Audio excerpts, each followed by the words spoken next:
शराब नीति को लेकर सीएजी रिपोर्ट आ गई है, जिसके बाद भाजपा सांसद अनुराग ठाकुर ने प्रतिक्रिया देते हुए दिल्ली के पूर्व मुख्यमंत्री अरविंद केजरीवाल पर जमकर निशाना साधा है। वहीं आम आदमी पार्टी पर उन्होंने कई सवाल खड़े किए हैं। वर्ष 2025 चल रहा है, लेकिन मैं 2026 की बात करने आया, क्योंकि 2025 वित्तीय वर्ष है, लेकिन शराब घोटाला 2026 करोड़ का है।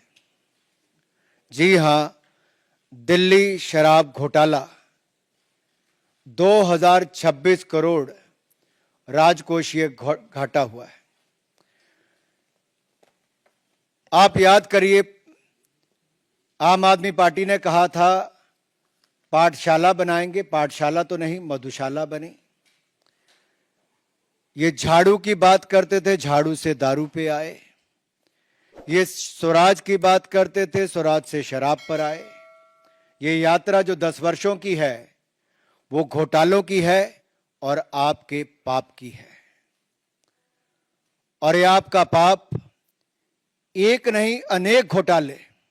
एक ऐसी सरकार जिसके 8 मंत्री जेल में गए, 15 विधायक जेल में गए, एक सांसद जेल में गया, जिसका उप मुख्यमंत्री और मुख्यमंत्री भी जेल गए।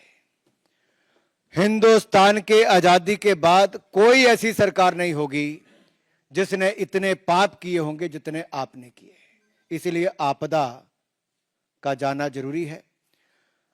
जब दिल्ली के लोगों की कोविड के समय सांसें उखड़ रही थी, ऑक्सीजन की कमी थी, सुविधाओं की कमी थी, जनता त्रस्त, आम आदमी मस्त थी, क्योंकि उस समय ताना बाना बुना जा रहा था शराब घोटाले का।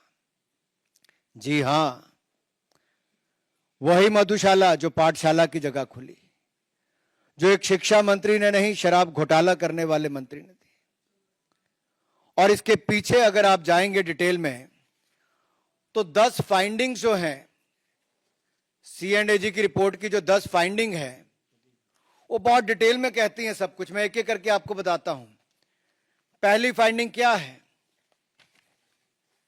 पहली फाइंडिंग, रेवेन्यू लॉस 2026, राजस्व हानि जो है वो 2026 करोड़ की है।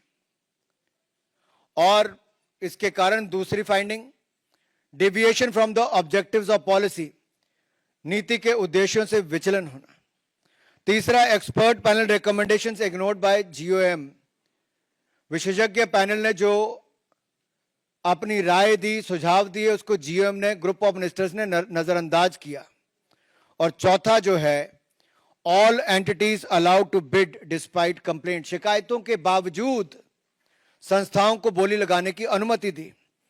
पांचवी है, financial condition of bidders not red flagged, बोलीदाताओं की जो वित्तीय स्थिति थी उस पर ध्यान नहीं दिया गया। ये 5 मैंने आपके सामने अब तक गिनाई है। और अगर आप 6वीं पे देखेंगे, violation in issuance of licences, licence जारी करने में उल्लंघन किया गया। 7वां है, वायलेशन नॉट पेनलाइज्ड, उल्लंघन करने वालों को जुर्माना और सजा नहीं दी गई। 8वां है, lack of transparency in pricing, मूल्य निर्धारण करने में पारदर्शिता की भयंकर कमी पाई गई। और 9वां है, जो सबसे महत्वपूर्ण, क्योंकि अब जिम्मेदारी किस पे है? कैबिनेट से अनुमति नहीं, ग्रुप ऑफ मिनिस्टर्स ने जो एक्सपर्ट कमेटी, उसकी नजरअंदाजी की, और LG की अनुमति भी नहीं ली गई। तो कैबिनेट और अगर LG की अनुमति नहीं ली गई, तो जो मैं पहले दिन से कहता था कि किंग पिन कोई है तो अरविंद केजरीवाल है। शराब घोटाले के किंग पिन है तो अरविंद केजरीवाल है। अगर दिल्ली को 2026 करोड़ का राजकोषीय घोटाला, राजकोषीय घाटा अगर 2026 करोड़ का किसी ने किया, तो अरविंद केजरीवाल जी ने किया है, आम आदमी पार्टी ने किया है।